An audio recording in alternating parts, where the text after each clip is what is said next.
Good morning. My name's Tanya Peterson. I'm the Care Services Coordinator for the ALS Association Michigan chapter, and I'm really excited to be here today to talk about our caregiver training program. It's actually a piloted program that we just started in May of 2015. The caregiver training program was initiated mainly because we had a lot of caregivers and just family members that were coming to us and didn't really know how to work with certain types of equipment when they were working with their loved one and caring for their loved one with ALS, and they really had a desire to learn more. And they were not finding that. What they were having difficulty finding in the community training classes that could kind of help them out with that.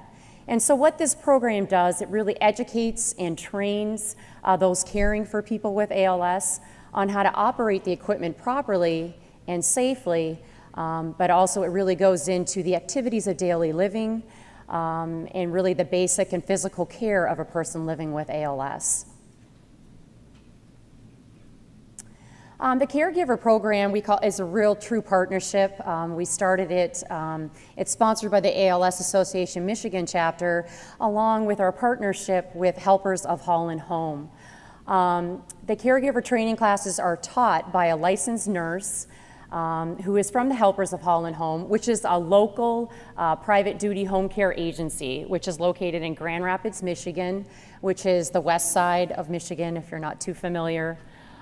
Training classes take place every month with a maximum of 4 primary caregivers. We say 4 primary caregivers, but we also open it up if the ALS patient wants to attend as well. So we do have some classes where the ALS patient does come with their family member or their caregiver. And we really try and keep it small so that the nurse can work with the family members and the caregivers so that they're able to kind of learn the skill, but at the same time demonstrate the skill. The ALS patients, the classes are taught, again, one Thursday a month from 9 to noon, and that's held at the Holland Home corporate office, which is located in Grand Rapids. How a caregiver can register for a class. If there's a caregiver or family member that's interested in attending one of these classes, they just need to connect with the Care Services Coordinator. We have 2 in Michigan. I'm on the west side of Michigan, and then Sarab Weiss is on the east side. So they would just need to let one of us know. And then what we would do is then we would just communicate with the social worker from the Helpers of Holland Home, and then she would just make sure that she has the names and just kind of puts them in for that class on a given day. The ALS Association, we send out postcards just as a reminder to all the caregivers and participants when the class is going to be coming up. And in there too, we give some directions and we tell them how to get there and how to get to the particular room number, the training room as well.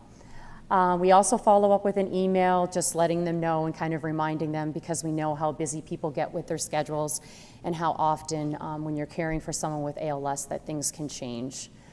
The training program is also discussed when we go into our ALS clinics. On the west side, there's 3 ALS clinics. So when I go into the clinic, whether or not they're a newly diagnosed family or they're a family that I've seen multiple times, I'm really encouraging the caregiver training program, whether they're in the beginning or they're in the middle, just really encouraging them to take part in this wonderful training program.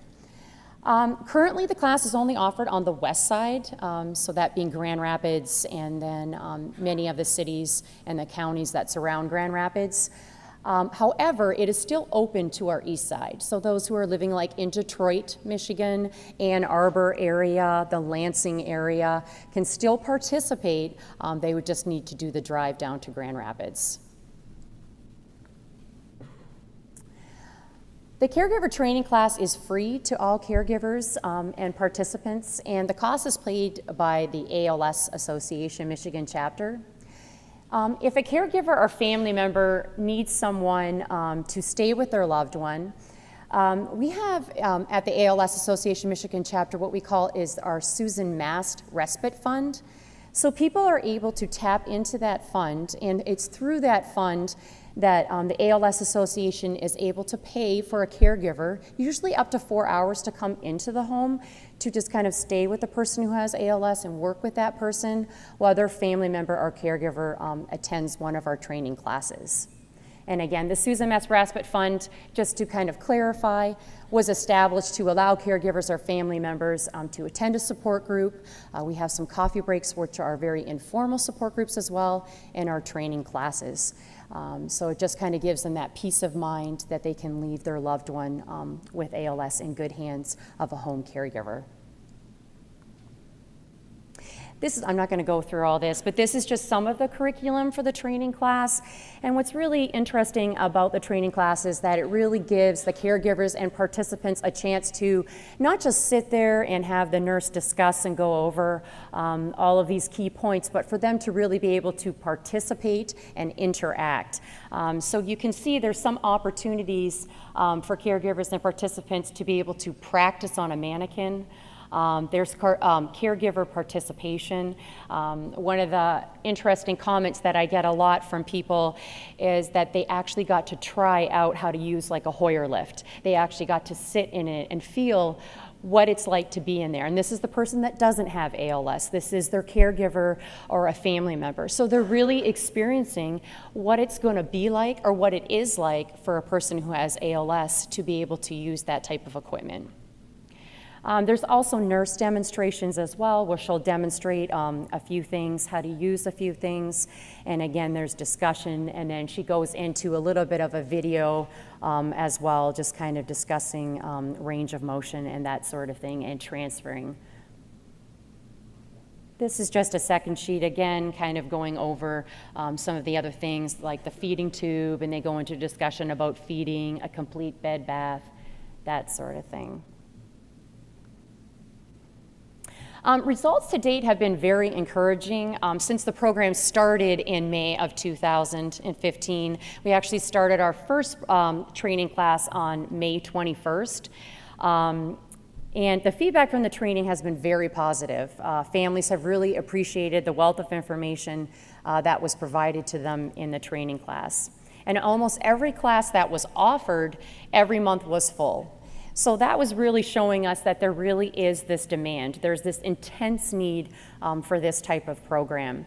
And actually, we don't now since there is such an intense demand, from the first class that we started, we now are actually running it every month because people have come to us and said, I don't want to wait another month.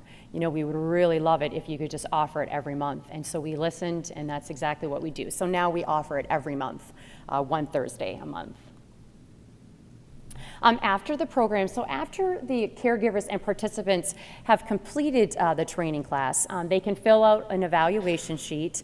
Really just what this evaluation sheet is doing is just giving the instructor who's running the class, so the licensed nurse, but also the ALS Association, just more of an opportunity for us to be able to see what needs to be improved, and maybe areas too that they really considered valuable. So we're really looking for their input in this area.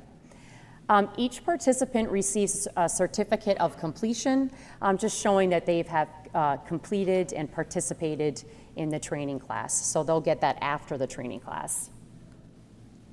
This is just an example of the evaluation form. Again, we're just asking them what they liked most about the training. They can kind of fill that out.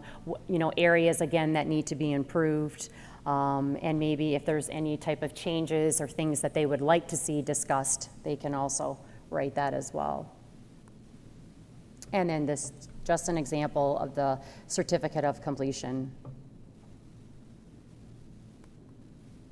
Future plans. The ALS Association, we plan to bring this to the east side, again, that being the Detroit side, so that we can really offer those classes to those people and make it more accessible for them. And obviously with their geographical location, it's easier for them to be able to attend that. We're also going to be offering, this is our hope and plan, other specialty classes for caregivers and people interested in various topics that relate to ALS throughout the year. And again, that's going to be done in different counties and regions throughout Michigan. There's, I think, one that we're planning is really just talking about caregiver burnout, and we'd like to do that throughout Michigan, so where caregivers can attend that so that they're really taking care of themselves as well as taking care of the ALS patient. Future plans, this is just really particular to the caregiver training program. We hope to have an online registration where participants and caregivers can just directly sign up and go online. And then when they do that, they'll be able to just get an email confirmation. Right now, it's going through a few people. It goes through myself and then goes through the helpers of All in Home, and then they have to check with their nurse. So we're really just trying to make this more of a direct path. And making it really more effective for those who are signing up, but also those who are working and managing the program. At the end of this year, the ALS Association plans to send out a survey, again, to all participants and caregivers that participated in the training class. And again, we're just looking for overall feedback on how they felt the training classes went, and again, where there needs to be some things that need to be worked on, and areas that they found, again, to be very valuable. Does anyone have any questions or comments?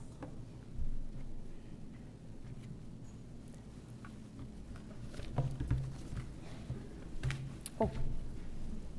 The microphones are coming. Thank you very much. Can you tell me how the class is funded? Is the providers that are teaching them doing gratis, or is it something that the chapter pays for? The chapter pays for it. It actually comes out of our general fund. Yeah. Yep, you're welcome. Can we ask, if you're asking a question, if you can tell us who you are and where you're from, please? Suzanne Gilroy with the North Carolina ALS Association. Mm-hmm. Had a question. I'm not real familiar with the geographical sure. implications of east and west. Oh. So if I'm on the east side, how far am I going to have to travel to where the program right. is? If you're, that's a very good question. If you're on the east side, and let's say that you're in Detroit and you're traveling to Grand Rapids, you're looking at least a 2-hour drive, if not maybe a little bit more. Kathleen Smith, Birmingham, Alabama. Can you put that second slide of the list of information that you go over back up there, or is there a way to get a copy of that information? All of the slides and the presentations will be available following the symposium. They'll be on the, they'll certainly be on the Alliance website. Hi, Lakshmi Joshi Boyle from Burlington, Vermont. I'm wondering if you had secondary benefits, if you will, for the caregivers, where then they created their own support system, so to speak, as they met each other and worked with each other to help their loved one. So like as far as having like a separate group where caregivers kind of get together, is that what you're? No, they really didn't. It was really when we were going into the clinics and kind of working with the families that each individual family was kind of expressing this need. So it wasn't necessarily that they all got together. It was just through those individual meetings that we kind of came, to the idea. Afterwards. Oh, afterwards, did they get together? Is that what you're?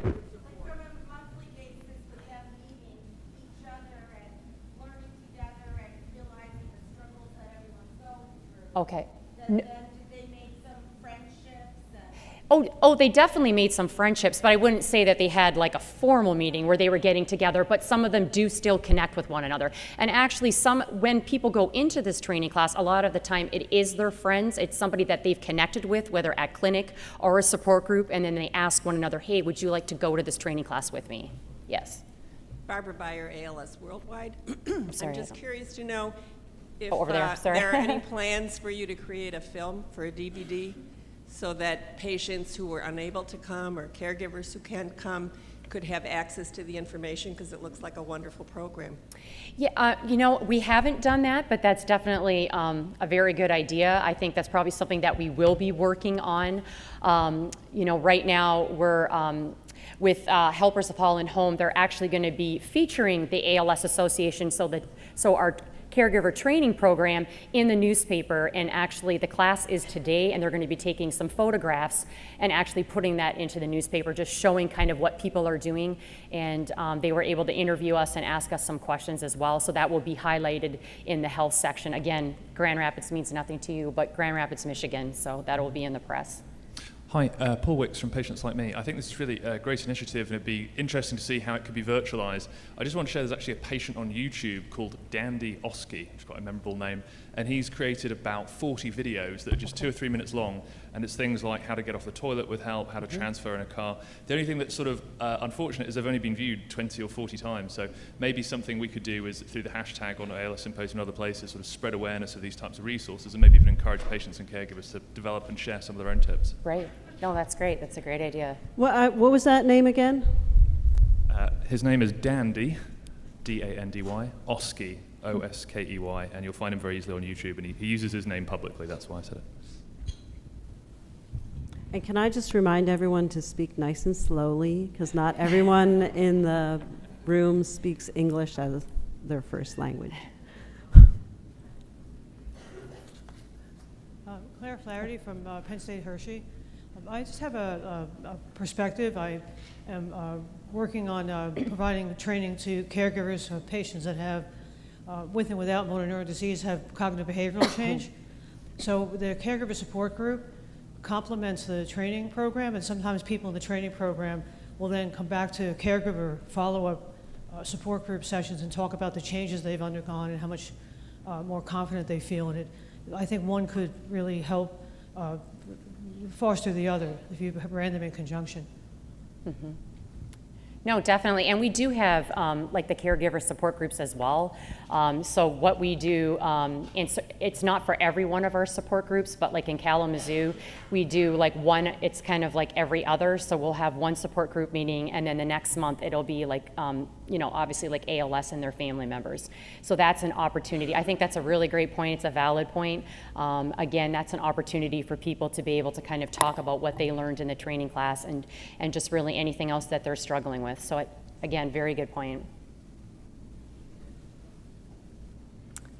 Any other questions? All right, please join me in thanking Tanya for this very interesting presentation.